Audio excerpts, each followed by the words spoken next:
Hello, my name is Elena Hoagland, and I'm going to be presenting Greenhouse Management 1's crop evaluation.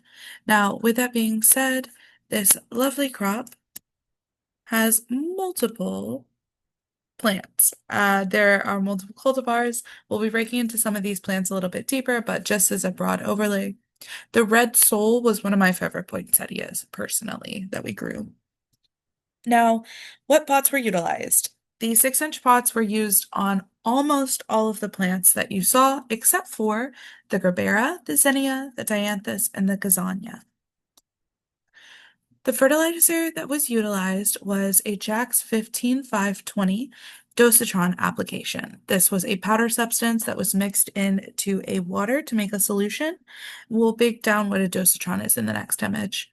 Now, the poinsettias received a 1:50 ratio, about 300 parts per million nitrogen, whereas the non-poinsettias were a 1:100 ratio. Now, the Harrell's 1948 was only used on table 8 due to overhead watering.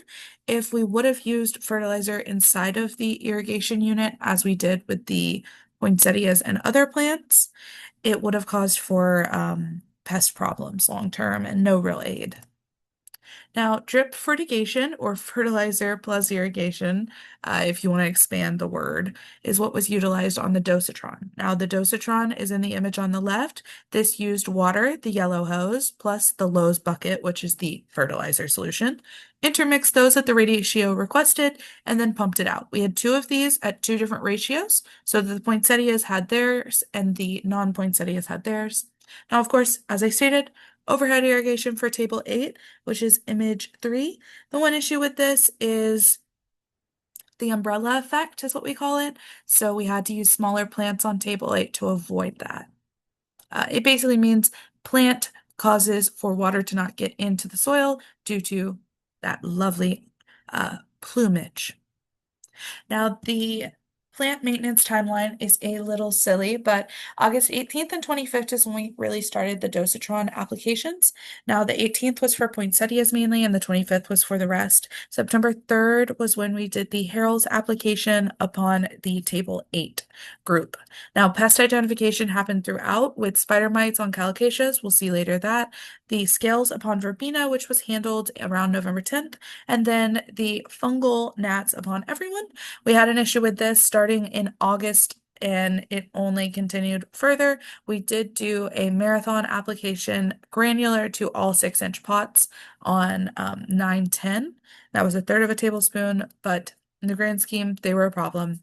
They weren't that terrible, they were just more annoying. September 17th, we visited James Greenhouses to expand our mind. And then we went on September 29th for the Bonsai PGR application. This application was very effective at causing shorter internode spaces between the poinsettias, but potentially another application could have done some positive good. Plant maintenance continued. October 6th, you can see on the first image on the left-hand side, someone cutting the overhead water system. This was so that the hostas were getting less water because they were getting overwatered and they weren't doing so well. So they added a valve so that the end of table 8, where the hostas were not being watered as often. November 3rd, the grand calocasia loss.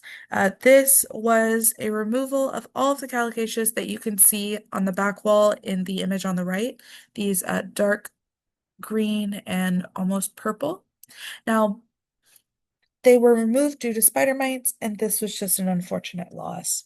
The regular observation of plant height, width, and CEC was performed on all plants throughout the season, and we shifted between benches.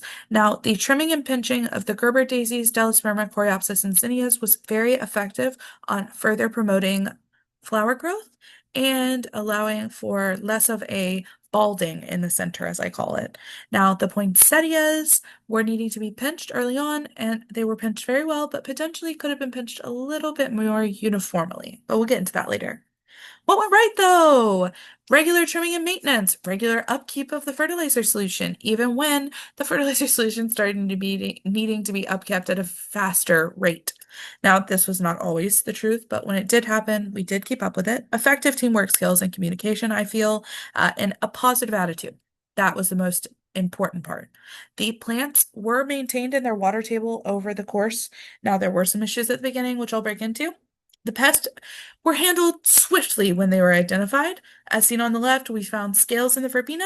The second we saw that, removal of everyone that we saw with scales, and an observation was notated around November 10th. Now, what went wrong? Errors in watering at the beginning, potentially errors because we were new, but some plants didn't have emitters. Some of the pots didn't have filtration holes. We also had issues with some plants falling over because they got too um, leggy. Another term for it would be an increased space in between the internodes, which allowed the weight of the plumage to make the plant fall over.